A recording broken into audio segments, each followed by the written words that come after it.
Good day. Today, let's talk about Michael Faraday. So, who is Michael Faraday? He was born on September 22, 1791 and died on August 25, 1867. He was an English scientist who contributed to the study of electromagnetism and electrochemistry. He was one of the most influential scientists in history. Faraday is best known for his work regarding electricity and magnetism. What is electromagnetism? Electromagnetism is one of the four fundamental forces of nature. When it all started, in 1820, Hans Christian Ørsted announced his discovery that the flow of current through a wire produced a magnetic field around the wire. After him, Andre Marie Ampère followed on and showed that the magnetic force apparently was a circular one, producing in effect a cylinder of magnetism around the wire. And in 1821, Ørsted discovered the phenomenon of electromagnetism. His inventions transformed the home, farm, and factory. Forget about that fancy fridge that produces 3 different types of ice cubes on a whim. Before the advent of harnessable electricity, nearly every facet of human life functioned differently than it does now. People in Faraday's time got by home with oil lamps, wooden ice boxes, and coal stoves by dry sinks. Davy and British scientist William Hyde Wollaston tried but failed to design an electric motor. Faraday, having discussed the problem with the two men, went on to build two devices to produce what he called electromagnetic rotation. Faraday's breakthrough came when he wrapped two insulated coils of wire around an iron ring and found that upon passing a current through one coil, a momentary current was induced in the other coil. This phenomenon is now known as mutual induction. Michael Faraday in 1831 from a changing magnetic field achieved an electrical current. This phenomenon known as electromagnetic induction. James Clerk Maxwell, Faraday's electromagnetic induction modeled mathematically as Faraday's law. Faraday's law known today as field theory. Electromagnetic Induction by Michael Faraday. Electromagnetic induction, or induction, is a process in which a conductor is put in a particular position and magnetic field keeps varying, or magnetic field is stationary and conductor is moving. This produces a voltage, or EMF, electromotive force, across the electrical conductor. Michael Faraday discovered law of induction in 1830. Faraday discovered electromagnetic induction and demonstrated it with a copper coil around a toroidal piece of iron, a galvanometer, or a gauge-based device to show current, and a magnet. When the magnet was moved towards the coil, an electromotive force is created moving the gauge on the galvanometer. If it is the north end of the magnet that is drawn closer, current flows one way.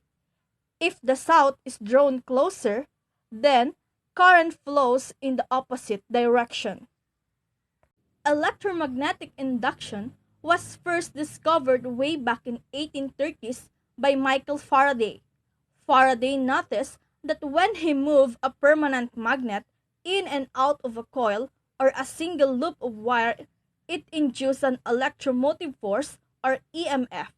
In other words, a voltage. And therefore, a current was produced. So what Michael Faraday discovered was a way of producing an electrical current in a circuit by using only the force of a magnetic field and not batteries.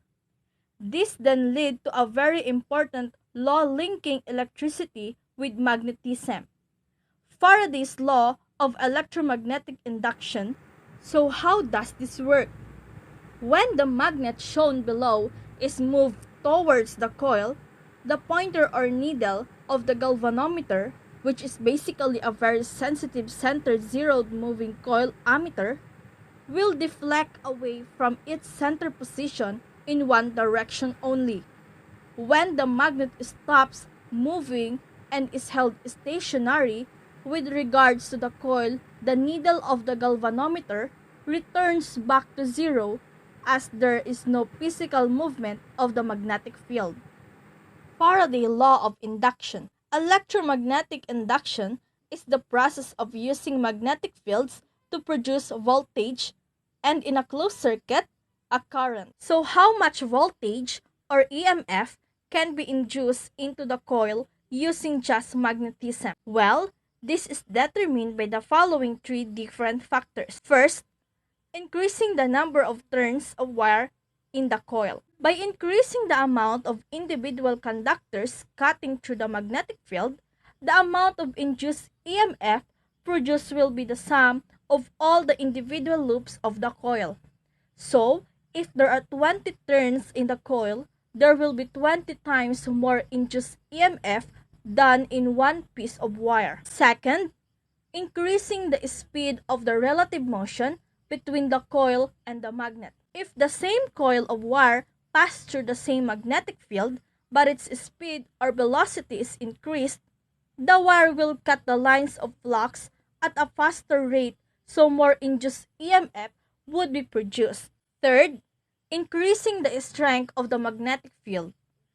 If the same coil of wire is moved at the same speed through a stronger magnetic field, there will be more EMF produced because there are more lines of force to cut.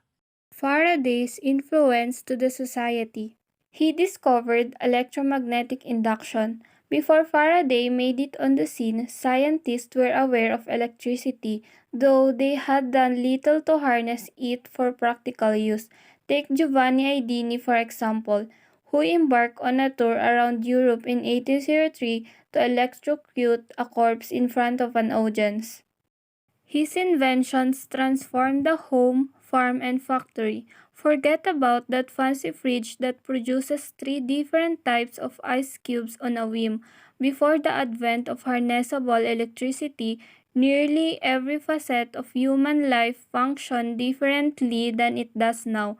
The modern conveniences we now take for granted were once but a fantasy without Faraday's relentless wonder and curiosity to fuel them. An electric revolution. By the 1880s, electric motors that refined Faraday's concept were producing energy on a large scale, with electric generators powering everything from industry to transportation.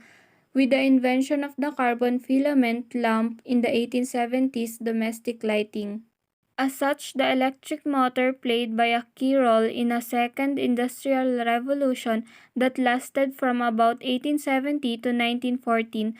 Once electric motors became part of modern society, they never went away. Today, devices as diverse as hand drills and disk drives employ electric small-scale motors. Here are the summary. The process of creating electric current with a magnetic field is known as electromagnetic induction.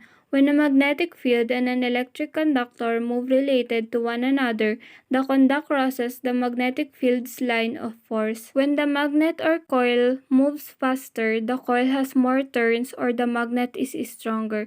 The current produced by electromagnetic induction increases.